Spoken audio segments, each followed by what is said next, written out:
We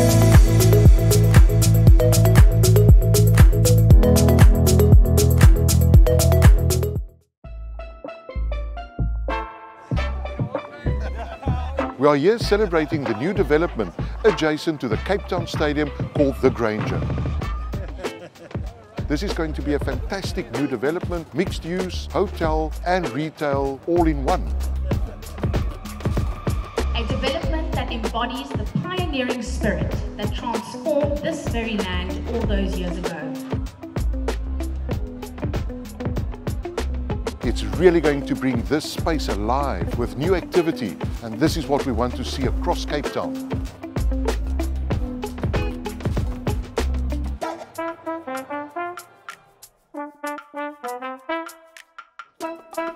Ladies and gentlemen, please welcome Alderman James Voss.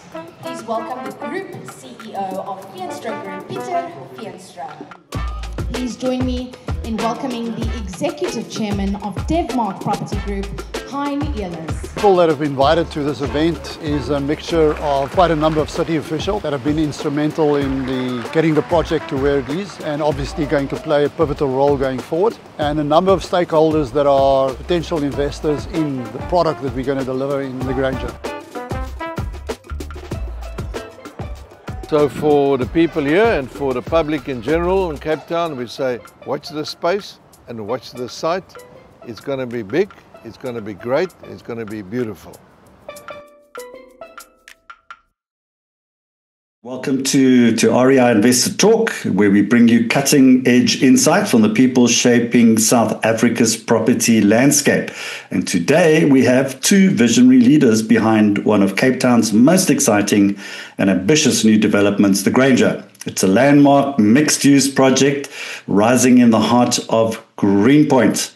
So joining me today are Hein Ehlers. He's the founder and executive chairman of Devmark Property Group. He's a veteran developer who's built a defining role in shaping the Western Cape's built environment. And Pieter Veenstra, he's the founder and group CEO of the Veenstra Group. He's an award-winning developer whose portfolio spans student housing, inner-city regeneration, and commercial projects across South Africa and beyond. Hein and Pieter, welcome to the show. It's great actually having you here. Yeah, it's good being on your show. Thanks, Neil, for having us. Absolute pleasure. So maybe, Hein, I'll start off with you. Maybe give us a little bit of background where the two of you first met, and what was the initial catalyst for collaborating? It's actually quite a bit of interesting background, Neil. So many years ago, I was up in Johannesburg, or in Pretoria rather, met up with a developer. Interesting enough, the approach came from a intermediary that came to us and said, listen, the guy might have an interest in one of our very large projects. And it was a very unpleasant meeting because there was a serious amount of arrogance displayed during the meeting. And I happened to have the guy said, I must meet with Pieter. He does a lot of inner city stuff and student housing. And I had a meeting with Pieter afterwards, and it was completely opposite. It was warm and inviting, typical Afrikaans oak that wanted to talk nonsense for a couple of hours first before we started with the business side of things. And I think, we clicked. After that, we socialized, both owned property in Plettenberg Bay, and socialized and kept in contact with one another. So that's basically, so we didn't do any business together until the tender of the Granger came along. Fantastic. I think a nice little bit of background there. So Pieter, what do you think was the moment where each of you realized the Granger should be a joint venture and not an independent play for either one of you? It came when we really, at the time when we submitted tenders, we worked totally independently. When the tender results were read out, and on many millions of annual lease payment, we were like a few thousand rand apart. We realized, look, it's a type of a six or a next year. You either get it or you don't get it. Let's do it together. We have a far better chance. Better to have 50% nearly 100% sure to have 50% than to, maybe have 0 or 100. So it was really at that we shook hands on that, and that's when we started the concept of working together. So Hein, what do you think the complementary strengths that Debmark and Feenstra Group bring, that's made this partnership really commercially viable? I think, first of all, the sharing of values in terms of how we conduct business. That, I think, was the most important thing for me when we took a decision to do this in a joint venture. The other thing is, Peter's experience and ours, although they're very complementary experiences, they're also quite different. Our focus initially when we started our business was very much focused on retail development. I came out of the corporate world. I used to work for Pepkor in the retail environment, and my focus was predominantly retail, and Peter's focus was inner city and student housing. Although obviously they're much more diverse today than just what I've just indicated. So I think the complementary thing is, first of all, values, sharing of values. Second of all, complementary and different experiences put together. And then I think when we started splitting responsibilities, Peter has a very strong development manager on his side. That is the development manager of the Granger. And we have got a very strong relationship with the city. And the city is very important in this entire process up to now and going forward. As you know, it's city land that we're leasing. So, I think those are the sort of more complementary aspects of the relationship that has worked very well up to now. Right. So Peter, I mean, we see that mixed use at this visibility location, it's rare. I mean, so maybe what is the commercial logic behind this location that outsiders would underestimate until they see the numbers? Well, two things really, two aspects. First is we identify there's not only one need in that node. There are more than there are more needs there which need to be satisfied. We conceive that there's a need for a high-end international hotel. There's really need for retail with parking, which is rare. There's need for resi with the right topologies at scale. And we thought there would be, and we're convinced there is need for a high-end P-grade, platinum-grade offices in that node, which is really not readily available. So on the one hand, it was driven by what we identified as needs for that node. And secondly, it's also a matter of risk management. So you don't have your eggs in one basket, so to speak. And as the market in future may change, we have different forces and different economic models associated with the land. So both those work very well together to make it a full mixed-use concept. So, Hein, I mean, if you look at Debmark, you've delivered across multiple cycles, mainly focused in the Western Cape. I mean, what convinced you that now in this rate and market environment was the right moment to go big in green? If you then look at the stadium itself, and you look at the feet that is generated by the stadium, which is now sitting at projected to be about 1.2 million people in the next calendar year and the 26th calendar year, and you think about the activity that takes place there, and immediately you realize that hospitality is a need. There's need for a decent 4-star business class hotel.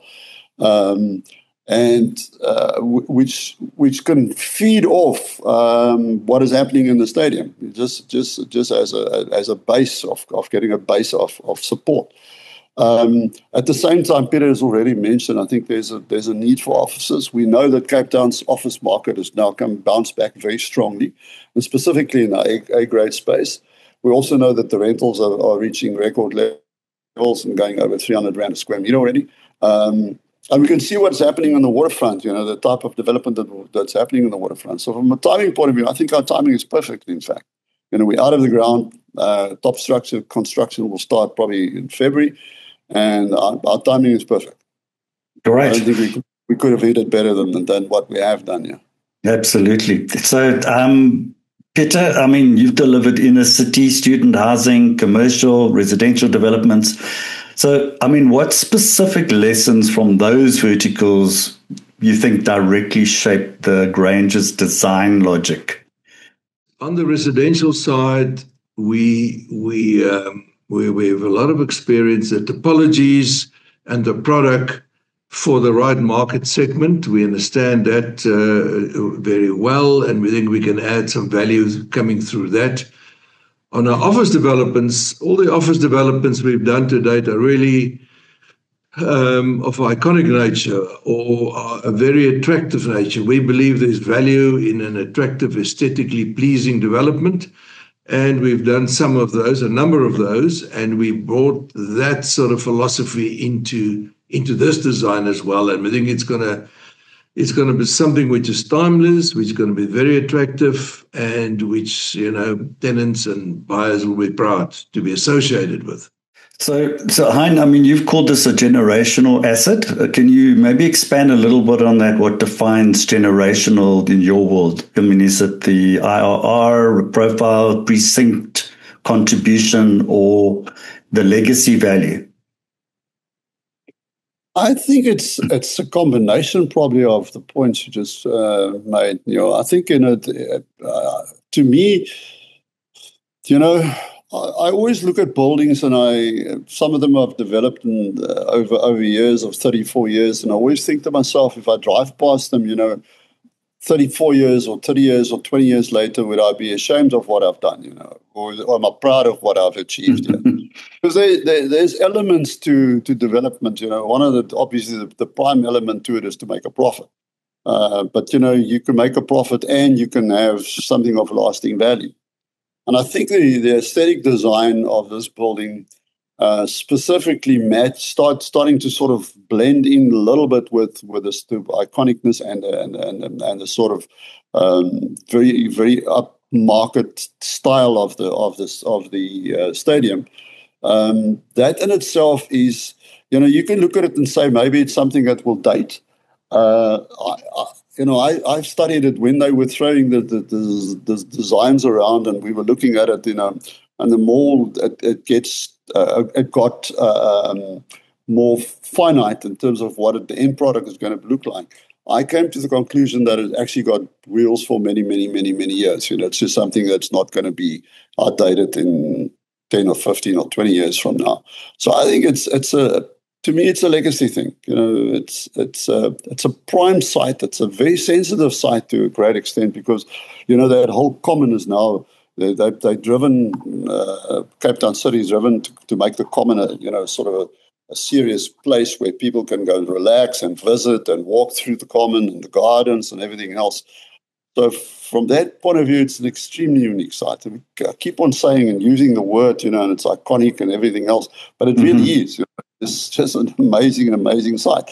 It's not something that you will find very easily and maybe never find again. You know, not in that area where it's located. Absolutely, so it's a legacy thing. You know, to me, you know, and I think Peter will share that view. I know him well enough to know that, you know, we want to. If I'm still around in 20 years' time, I want to drive past the site and say, wow, you know, it still looks very good. Absolutely, I think. A prime site indeed. I mean, being a Cape Townian, I really understand that. So I think, Peter, coming back to you, I mean, how does the RMB funding structure tangibly change execution and signal to capital markets that Cape Town is investable at scale? First of all, I think RMB was quick to realize that this is really going to be a very prime development and a very prime locality. And we are doing other work with them, but we're also doing work with most of the other leading banks. In this case, I think they moved fast. They came with a solution that enabled us to get into the ground very quickly. It was a solution that suited both our companies and our funding structures. And I think it was responsive. It was very supportive of the model which we foresaw for to be put into place. So I think the responsiveness, the fully support for this site, there was no doubt or hard sell, made it just roll along quicker than really somebody else could provide us with. So they're very responsive as well, and very supportive. And we like also the approach. Some development, some funding structures are very rigid and very complicated if things change. And we found in this case, we're far more satisfied and comfortable with it. So all of that, I think, made it that we eventually decided to go with RMB. So, Hein, I mean, in your view, what is the silent risk most developers still misjudge on mixed-use mega projects, and how are you controlling for it here? I think it's at the end of the day timing. First of all, you've got to get your timing right, which I think in this instance we have. I've got no doubt about that. The second thing is if you look at a mixed-use scheme like this and you're thinking about capital outlay of approaching 2 billion rand, it's a lot of money. How do you de-risk it? It's not like a development where you're doing a residential development where you've got 5 phases or 4 phases and you can ring fence a specific phase and get enough pre-sales so that specific phase actually watches its own face. You can't do it here. So our strategy was, let's take each of those components, because we got the hotel, we've got the apartments, we've got the retail, we've got the offices, and let's see how we can de-risk that. So we've put sufficient pre-sales, for the lack of a better definition, in place to be able to say that we've primarily de-risked the project. So by the time we really get going and construction is well on its way, on top structure construction, we would probably have de-risked the project close to 100%. So Peter, I mean, finally, if you could fast forward, I mean, you've had your launch, but obviously, let's talk to the opening day when we see the actual development in its glory. What do you want a visitor to feel the moment they step inside the Granger precinct? In one word, there must be proud of being associated with a Granger. I think if it's an office user, they must be proud. They must be proud that their corporate image is reflected in a building.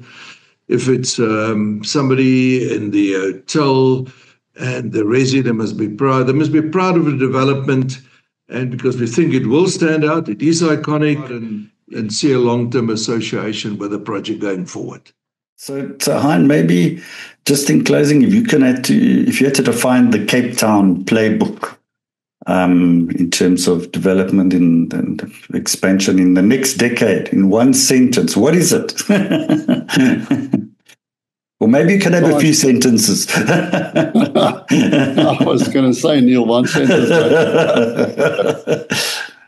I think in one sentence it's forward and upward. Yeah.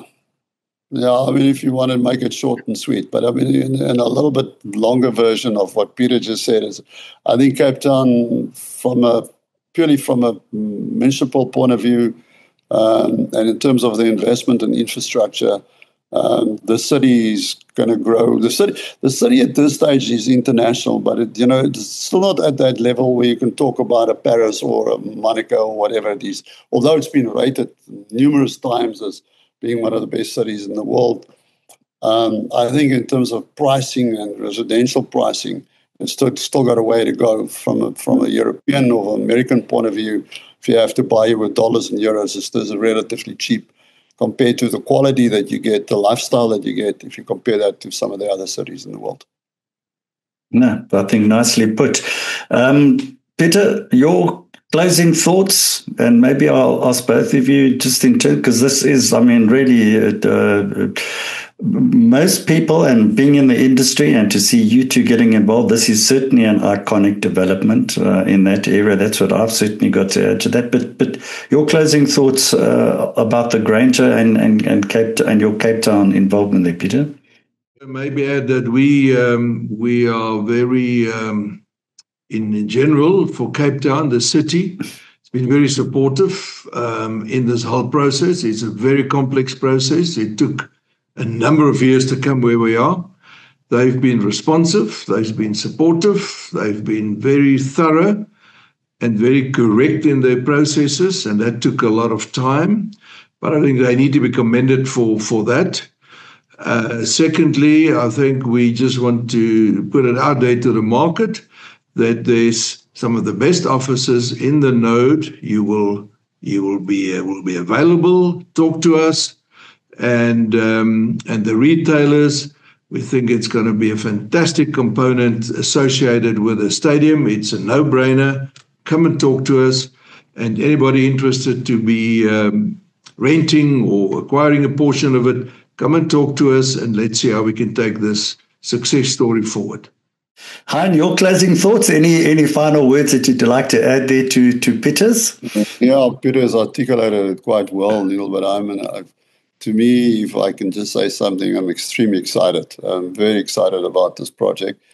It's been many years past that I really, not that property doesn't excite me, always excites me. A new development is always exciting, but this is extremely exciting. And to be able to do it with Peter and his team is just an absolute pleasure.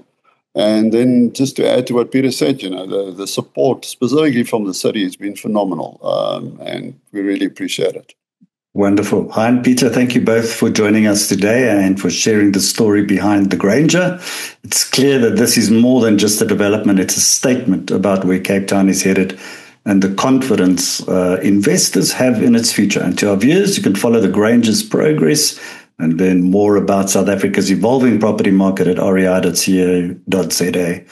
Alongside Hein Ehle, CEO of DevMark, and also Pieter Veenstra, CEO of Veenstra Group. I'm Neil Peterson. Thanks for watching Investor Talk. See you next time. Thank you.